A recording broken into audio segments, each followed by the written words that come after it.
Congressman Cuellar, what can you tell us about that discussion with Senator Manchin, and do you believe that he will be able to support a voting rights bill that you can support? The answer is yes.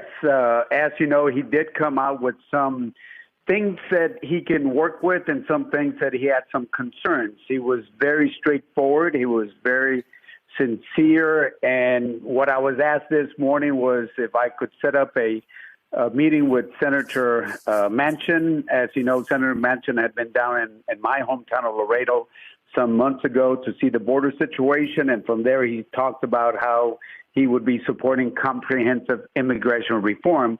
Today, he talked about, of course, that he agreed on the right to vote.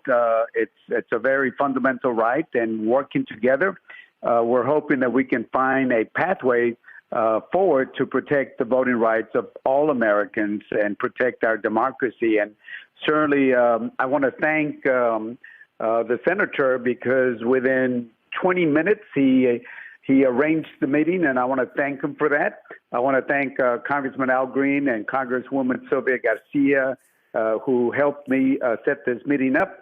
And of course, my former colleagues, Senator Royce West, Chairman Turner, Senator Jose Menendez, the chair of the Texas Black Caucus, Nicole Collier, and the vice chair of the Elections Committee, State Rep Jessica Gonzalez.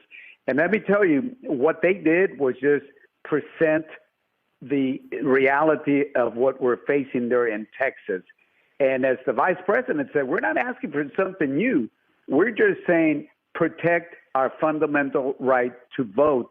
And the Senator, Joe Manchin, I found out, I'm a former Texas Secretary of State. I found that he was also a Secretary of State in West Virginia. So he knows the fundamental right to vote. And I think he was very straightforward on what he could work on and what he might have concerns. And he gave us the handout that he put out today.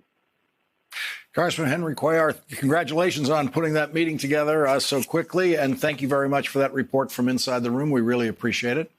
And joining us now is Texas State Representative Gina Hinojosa. She was part of the Texas Democratic delegation that met with Vice President Kamala Harris at the White House today.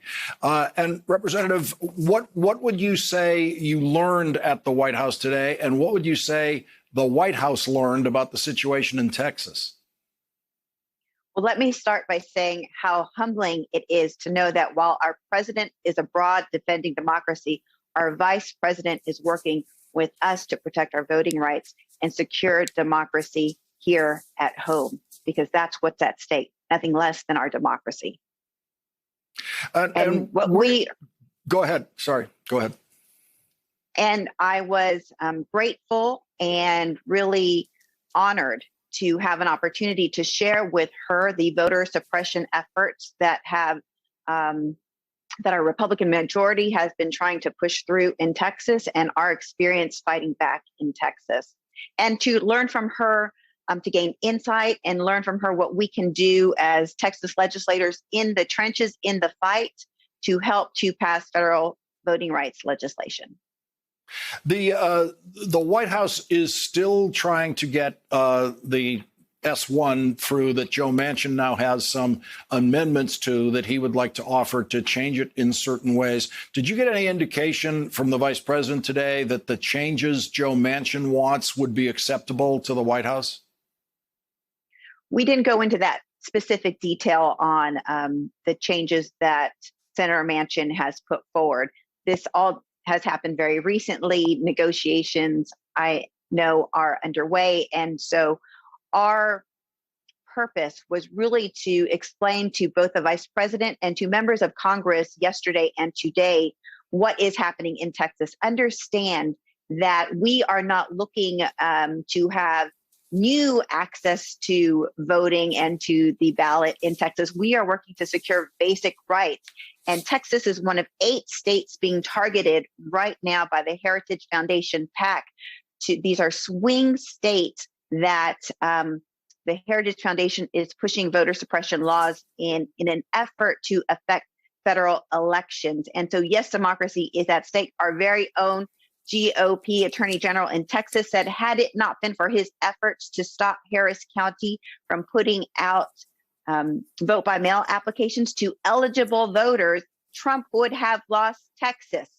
And here we have Republican leaders in Texas being blatant, being shameless about their efforts to block democracy, overturn the will of the people. And in fact, you mentioned that the legislation put forward had a provision that would try to overturn election results without proving that fraud actually would have resulted in a different result in an election.